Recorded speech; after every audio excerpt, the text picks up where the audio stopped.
नमस्कार। आकाशवाणी से प्रस्तुत है समाचार संध्या।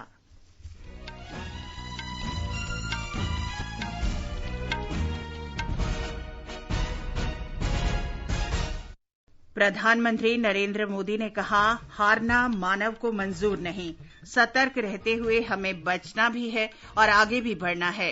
राष्ट्र को संबोधित करते हुए प्रधानमंत्री ने कहा, कोरोना संकट से निपटने का भारत का विराट संकल्प देश ने आपदा को अवसर में बदला है। प्रधानमंत्री ने भारत को आत्मनिर्भर बनाने के लिए एक विशेष आर्थिक पैकेज की घोषणा की। पहले दिन 8 रेलगाड़ियां चलाने के साथ यात्री रेल सेवाएं फिर से शुरू हुई। वंदे भारत अभियान के तहत ढाका से 169 मेडिकल छात्र श्रीनगर पहुंचे। 202 भारतीयों को लेकर INS मगर कोच्चि पहुंचा। समाचार संध्या में अपने सहयोगी सिद्धार्थ सिंह के साथ मैं चंद्रिका जोशी। प्रधानमंत्री नरेंद्र मोदी ने कहा है कि कोविड-19 महामारी से सतर्क रहते हुए हमें बचना भी है और आगे भी बढ़ना है। अब से थोड़ी देर पहले राष्ट्र को संबोधित करते हुए प्रधानमंत्री ने कहा कि कोरोना वायरस ने पूरी दुनिया को तहस-नहस कर दिया है और विश्व इसके खिलाफ जंग में जुटा है। एक वायरस ने दुनिया को तहस-नहस कर दिया है। विश्व भर में करोड़ों जिंदगियों संकट का सामना कर रही है। सारी दुनिया जिंदगी बचाने में एक प्रकार से जंग में जुटी है। हमने ऐसा संकट न देखा है, न ही सुना है। निश्चित तौर पर मानव जाति के लिए ये सब कुछ अकल्पनीय है। ये क्राइसिस अभूतपूर्व है। प्रधानमंत्री ने कहा कि टूटना, हारना मानव को कमजोर नहीं करता, बल्कि हमें सतर्क रहते हुए बचना भी है और आगे भी बढ़ना है। थकना, हारना, टूटना, बिखरना मानव को मंजूर नहीं है। सतर्क रहते हुए ऐसी जंग के सभी नियमों का पालन करते हुए अब हमें बचना भी है और आगे बढ़ना भी है।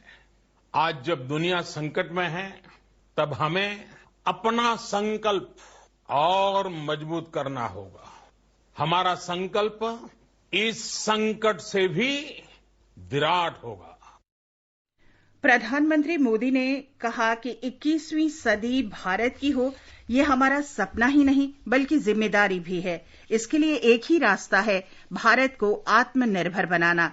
श्री मोदी ने कहा कि ये महामारी चुनौती के साथ अवसर भी लेकर आई है। इस महामारी के आरंभ में भारत में एक भी PPE किट नहीं बनता था, लेकिन आज करीब 2 लाख PPE रोजाना बन रही हैं।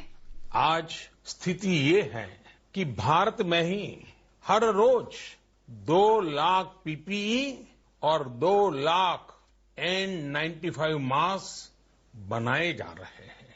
ये हम इसलिए कर पाए क्योंकि भारत ने आपदा को अवसर में बदल दिया। आपदा को अवसर में बदलने की भारत की ये दृष्टि आत्मनिर्भर भारत के हमारे संकल्प के लिए उतनी ही प्रभावी सिद्ध होने वाली है। प्रधानमंत्री ने आत्मनिर्भर भारत के लिए एक विशेष आर्थिक पैकेज की भी घोषणा की। उन्होंने कहा कि ये पैकेज 20 लाख करोड़ रुपए का है और ये आर्थिक पैकेज हमारे घरेलू, कुटीर उद्योग, MSME तथा साथ ही उस मध्यम वर्ग के लिए है जो टैक्स देता है। रेलवे ने आज से यात्री रेल सेवाएं फिर शुरू कर दी हैं। शुरू में 15 अप और डाउन रेलगाड़ियां चलाई जाएंगी। इनमें से 8 रेलगाड़ियां आज से शुरू हो रही हैं। 2 रेलगाड़ियां नई दिल्ली से रवाना हुई। श्रमिक विशेष रेलगाड़ियों के अलावा इन विशेष रेलगाड़ियों में केवल प्रथम, द्वितीय और तृतीय श्रेणी की वातानुकूलित सुविधा उपलब्ध है। एक रिपोर्ट। इन ट्रेनों के प्रस्थान के साथ ही लगभग 1.5 महीने बाद यात्री ट्रेनों का परिचालन आंशिक रूप से शुरू हो गया। कन्फर्म टिकट वाले यात्रियों को ही रेलवे स्टेशनों में प्रवेश की अनुमति दी जा रही है। स्टेशन पर पहुंचने के बाद सभी यात्रियों की जांच की जा रही है और कोरोना के लक्षण नहीं पाए जाने पर ही यात्रियों को ट्रेन में सफर करने दिया जा रहा है। नई दिल्ली से बिलासपुर के लिए पहली ट्रेन शाम 4 बजे खुली, वहीं दूसरी ट्रेन नई दिल्ली से डिब्रूगढ़ के लिए शाम 4:45 पर खुली, जबकि तीसरी ट्रेन नई दिल्ली से बेंगलुरु के लिए अब से कुछ ही देर में रवाना होगी। वहीं यात्रियों को रेलवे स्टेशन तक लाने और ले जाने वाले वाहनों के चालकों को कंफर्म्ड ई टिकट के आधार पर आवाजाही की अनुमति दी जा रही है। दीपेंद्र कुमार, आकाशवाणी समाचार। इस बीच भारतीय रेलवे ने 542 श्रमिक स्पेशल रेलगाड़ियों से अब तक लगभग 6.5 लाख यात्रियों को उनके गंतव्य तक पहुंचाया है। ज्यादातर रेलगाड़ियां विभिन्न राज्यों में अपने गंतव्य स्थल तक पहुंच गई हैं। ढाका से 169 मेडिकल विद्यार्थी एयर इंडिया की उड़ान A11242 से केंद्र शासित प्रदेश जम्मू कश्मीर में श्रीनगर अंतर्राष्ट्रीय हवाई अड्डा पहुंच गए हैं। आव्रजन, सीमा शुल्क, थर्मल स्क्रीनिंग तथा अन्य औपचारिकताओं की स्वघोषणा के बाद सभी विद्यार्थी सरकारी बसों से अपने जिलों के लिए रवाना हो गए हैं। इन सभी को 14 दिन क्वारंटीन में रखा जाएगा। कोविड-19 महामारी के कारण दुनिया भर में फंसे भारतीय नागरिकों को स्वदेश लाने के लिए वंदे भारत मिशन चलाया जा रहा है। खाड़ी देशों से विशेष उड़ानों की व्यवस्था की गई है, जहां बड़ी संख्या में भारतीय लोग रहते हैं। हमारी संवाददाता ने बताया है कि आज 5 उड़ानों के जरिए 880 लोगों को भारत लाया जाएगा।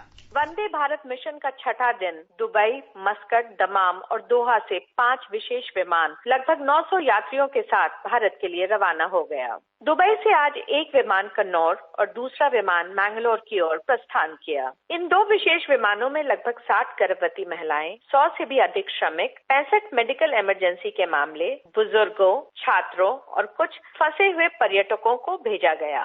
मस्कट से एक विमान लगभग 180 यात्रियों के साथ चेन्नई को रवाना हुआ। दमाम से 165 से भी ज्यादा लोग कोची गए और दोहा तिरुवनंतपुरम उड़ान पर लगभग 180 लोग थे। अंतर्राष्ट्रीय नर्स दिवस पर भारतीय कॉन्सुलेट के अधिकारी ने दुबई एयरपोर्ट के अधिकारियों के साथ मिलकर नर्सों की पूरी टीम जो मेडिकल स्क्रीनिंग में जुटी हुई है, उनका विशेष अभिनंदन किया। कंचन प्रसाद, आकाशवाणी समाचार, दुबई। ऑपरेशन समुद्र सेतु के तहत नौसेना का दूसरा जलपोत INS मगर मालदीव से भारतीय नागरिकों को लेकर आज कोच्चि बंदरगाह पर पहुंचा। इस जलपोत के जरिए 202 नागरिक वापस आए हैं। इनमें 51 केरल, 83 तमिलनाडु और 28 अन्य राज्यों तथा केंद्र शासित प्रदेशों के हैं। शाम 5:45 पर जलपोत के पहुंचने के बाद सभी यात्रियों की व्यापक चिकित्सा जांच की गई।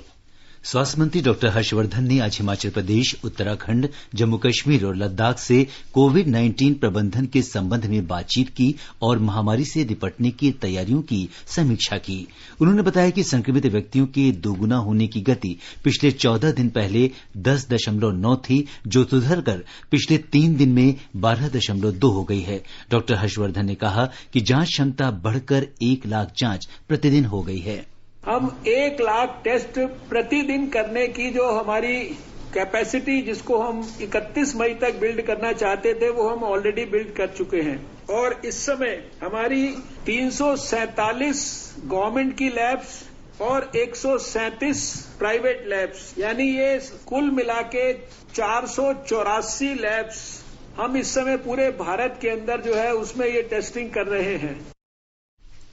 उत्तराखंड के शुभम नौटियाल श्रमिक एक्सप्रेस रेलगाड़ी द्वारा आज पुणे से हरिद्वार पहुंचे। उन्होंने विशेष श्रमिक रेलगाड़ियों का इंतजाम करने के लिए सरकार को धन्यवाद दिया। पुणे से आ रहा हूँ, मैं तो बहुत अच्छा लगा। खाने पीने की पूरी व्यवस्था थी, पानी मिला, मैं कोई ऐसी व्यवस्था नहीं थी। जहाँ पे रह रहे थे वहाँ भी सब कुछ व्यवस्था थी, खाने पीने की। हमारे मालिक ने भी कोई कमी नहीं की, पैसे दिए, सब कुछ दिए, किराया दिया घर जाने का। वहाँ हम होटल में जॉब करते थे। हमने ऑनलाइन फॉर्म भरा था और पुलिस स्टेशन से हमें फोन आया, इसलिए हम पुलिस स्टेशन गए। तब फिर वहाँ से टोकन मिला, इसलिए हम फिर उधर से बस में आए, फिर वहाँ से पुणे आए, पुणे से फिर हमें ट्रेन में बैठाएगा। महाराष्ट्र के मुख्यमंत्री उद्धव ठाकरे का राज्य विधान परिषद के चुनाव के लिए नामांकन पत्रों की जांच प्रक्रिया पूरी होने के साथ ही निर्विरोध सदस्य चुना जाना तय है। 4 अन्य उम्मीदवारों ने अपने नामांकन पत्र वापस ले लिए और एक स्वतंत्र उम्मीदवार का नामांकन पत्र अवैध ठहराया गया। राज्य विधान परिषद की 9 रिक्त सीटों पर चुनाव हो रहे हैं और सभी उम्मीदवारों का निर्विरोध चुना जाना तय है। श्री ठाकरे के लिए ये चुनाव महत्वपूर्ण है। उन्हें 28 मई से पहले विधान परिषद का सदस्य चुना जाना आवश्यक है। केंद्र शासित प्रदेश जम्मू कश्मीर में उम्मीद चैरिटेबल सोसाइटी कश्मीर घाटी में गरीबों और जरूरतमंद लोगों की मदद के लिए अथक कार्य कर रही है। ये सोसाइटी घाटी में आम जनता के कल्याण के लिए आकस्मिक कार्रवाई के उद्देश्य से धन भी जुटा रही है। सरकार ने इस खबर का खंडन किया है कि केंद्रीय गृह मंत्रालय ने असम के गुवाहाटी और 6 अन्य जिलों को कोविड-19 रेड जोन घोषित कर दिया है। पत्र सूचना कार्यालय ने बताया कि ये खबर फर्जी है। ये स्पष्ट किया गया है कि कोविड-19 के संबंध में जिलों को किसी श्रेणी में रखने का निर्णय स्वास्थ्य मंत्रालय लेता है, गृह मंत्रालय नहीं। सरकार ने एक वेबसाइट की इस खबर का खंडन किया है कि लॉकडाउन के कारण दिल्ली में फंसे जम्मू कश्मीर के विद्यार्थियों के लिए कॉलेज प्रशासन ने अपने स्तर पर बसों की व्यवस्था की है। पत्र सूचना कार्यालय ने बताया कि यह खबर गलत है। विद्यार्थियों को सलाह दी गई है कि इस खबर के बहकावे में न आएं और घर जाने के लिए अपने स्तर पर परिवहन की व्यवस्था न करें। सरकार ने लॉकडाउन समाप्त होने के बाद उड़ानों का संचालन फिर शुरू करने के लिए मानक संचालन प्रक्रिया संबंधी खबरों पर स्पष्टीकरण दिया है। नागरिक उड्डयन मंत्रालय के बयान में कहा गया है कि एयरलाइंस और हवाई अड्डों से इस संबंध में एक मसौदे पर सुझाव मांगे गए थे। अब इन सुझावों की समीक्षा की जा रही है। आज अंतर्राष्ट्रीय नर्स दिवस है। इस अवसर पर प्रधानमंत्री नरेंद्र मोदी ने कहा है कि पृथ्वी को स्वस्थ रखने के लिए 24 घंटे काम कर रही नर्सों के प्रति आभार व्यक्त करने का अंतर्राष्ट्रीय नर्स दिवस विशेष दिन है। गृहमंत्री अमित शाह ने कहा कि नर्स हमारे चिकित्सा क्षेत्र की रीढ़ हैं और कोविड-19 का फैलाव रोकने में उनकी भूमिका उल्लेखनीय है। केंद्रीय स्वास्थ्य मंत्री डॉक्टर हर्षवर्धन ने कोरोना वायरस की लड़ाई में अग्रणी रहने वाली नर्सों की सराहना की है। और अब एक नजर मौसम के पूर्वानुमान पर। राष्ट्रीय राजधानी में कल न्यूनतम तापमान 26 डिग्री सेल्सियस और अधिकतम तापमान 35 डिग्री सेल्सियस रहने का अनुमान है। इसके साथ ही धूल भरी आंधी चलने और बिजली गरजने के साथ छींटे या ओले पड़ने की भी संभावना है। मुंबई में हालांकि मौसम कल साफ रहेगा। चेन्नई में बादल छाए रहेंगे। कोलकाता में भी आसमान साफ रहेगा। शहर में न्यूनतम तापमान 27 डिग्री सेल्सियस और अधिकतम 37 डिग्री सेल्सियस रहने का अनुमान है। केंद्र शासित प्रदेश जम्मू कश्मीर के जम्मू में न्यूनतम तापमान 22 डिग्री सेल्सियस और अधिकतम तापमान 37 डिग्री सेल्सियस के आसपास रहने का अनुमान है। मुख्य रूप से आसमान साफ रहेगा, लेकिन कहीं कहीं बादल छाने और वर्षा होने की भी संभावना है। श्रीनगर में न्यूनतम तापमान 10 डिग्री सेल्सियस और अधिकतम तापमान 24 डिग्री सेल्सियस होगा। शहर में बादल छाए रहेंगे। गिलगित में कल आंशिक रूप से बादल छाए रहेंगे और तापमान 15 डिग्री सेल्सियस तथा 22 डिग्री सेल्सियस के बीच रहेगा। मुजफ्फराबाद में न्यूनतम तापमान 20 डिग्री सेल्सियस और अधिकतम तापमान 30 डिग्री सेल्सियस रहने का अनुमान है। आसमान में बादल छाए रहेंगे और बिजली गरजने के साथ बारिश हो सकती है। और अंत में मुख्य समाचार एक बार फिर। प्रधानमंत्री नरेंद्र मोदी ने कहा, हारना मानव को मंजूर नहीं, सतर्क रहते हुए हमें बचना भी है और आगे भी बढ़ना है। राष्ट्र को संबोधित करते हुए प्रधानमंत्री ने कहा, कोरोना संकट से निपटने का भारत का विराट संकल्प देश ने आपदा को अवसर में बदला है। प्रधानमंत्री ने भारत को आत्मनिर्भर बनाने के लिए 20 लाख करोड़ रुपए के एक विशेष आर्थिक पैकेज की घोषणा की। पहले दिन 8 रेलगाड़ियां चलाने के साथ यात्री रेल सेवाएं फिर से शुरू हुई और वंदे भारत अभियान के तहत ढाका से 169 मेडिकल छात्र श्रीनगर पहुंचे। इसके साथ ही समाचार संध्या का ये अंक समाप्त हुआ। नमस्कार।